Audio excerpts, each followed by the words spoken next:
Quando olhamos para o nosso universo, o que vemos? Uma imensidão de energia que parece, francamente, caótica. Desde a fúria de uma estrela em explosão até à dança silenciosa de um planeta na sua órbita, tudo parece governado por forças impessoais, talvez até aleatórias. Mas, e se não for bem assim? E se por trás de tudo isto houver um plano?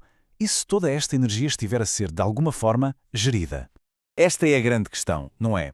Quem é que estaria no comando de toda esta energia? Será que por trás deste caos aparente existe de facto uma ordem, uma gestão inteligente? A fonte que vamos analisar hoje não só sugere que sim, como o afirma de uma forma bastante clara. É uma ideia fascinante e é nela que vamos mergulhar. Bem, a ideia central é esta. A energia do cosmos não se regula sozinha. É supervisionada por entidades vivas. E atenção, não estamos a falar de anjos ou de espíritos no sentido tradicional. A descrição é muito mais parecida com a de verdadeiros engenheiros do universo físico, seres feitos especificamente para interagir com a matéria e a energia.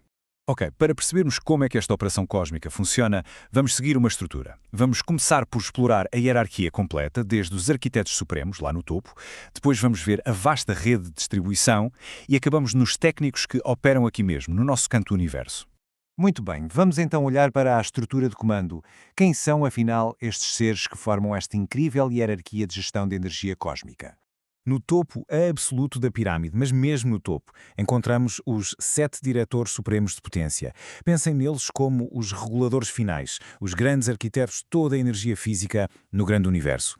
O que os tornam tão especiais é a sua natureza. Eles não são puramente espirituais. A descrição é de seres semimateriais, ou seja, foram criados de propósito para conseguirem interagir com o domínio físico. Eles operam a partir do centro do universo e são, literalmente, a origem de toda a rede de controle de energia que se espalha a partir daí. E para termos uma ideia da escala da sua operação, bem, o número é literalmente astronómico. Estes diretores supremos geraram mais de 10 mil milhões de colaboradores e assistentes só para construir e operar a sua rede. Isto dá-nos uma pequena noção da tarefa gigantesca que é gerir a energia de 7 superuniversos inteiros. Então, como é que eles fazem isto? Como é que gerem uma coisa tão vasta? Obviamente não o fazem sozinhos. Eles criaram uma rede em cascata, uma espécie de grelha de energia cósmica que gera potência a todos os níveis, desde o superuniverso até aos planetas individuais. Vamos ver como é que esta grelha se estrutura. A energia é, por assim dizer, distribuída através de uma hierarquia de centros de potência. Começa nos centros principais, lá no topo, e vai descendo nível a nível. A cada passo é modificada e adaptada para as necessidades específicas das constelações e dos sistemas locais, como o nosso. É um sistema incrivelmente bem organizado. E esta citação da fonte é fantástica, porque ilustra o conceito de uma forma brilhante. Em vez de imaginarmos um oceano caótico de energia por todo o lado, temos de pensar em circuitos direcionados, tal e qual como a corrente do Golfo aqui na Terra. São canais específicos de potência, criados para transporte, para comunicação e para energizar sistemas inteiros. Muito bem. Agora, vamos descer na hierarquia. Vamos até aos seres que, por assim dizer, fazem o trabalho no terreno. Se os diretores supremos são os arquitetos, os mestres controladores físicos são os técnicos de campo. Os engenheiros que manipulam a energia diretamente, no nosso dia-a-dia cósmico.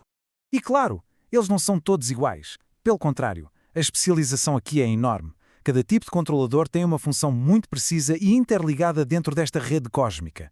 É quase como pensar nas diferentes engrenagens de uma máquina gigantesca e complexa. Vamos ver dois papéis que se complementam na perfeição. Por um lado, temos os associadores. Pensem neles como baterias vivas que armazenam energia quando há excesso. E do outro lado, temos os dissociadores, que são como geradores vivos, que libertam energia da matéria quando é preciso. Juntos, eles mantêm o equilíbrio energético de um sistema. E preparem-se, porque alguns destes seres têm capacidades que parecem mesmo saídas da ficção científica. Os controladores mecânicos, por exemplo, conseguem manipular a gravidade.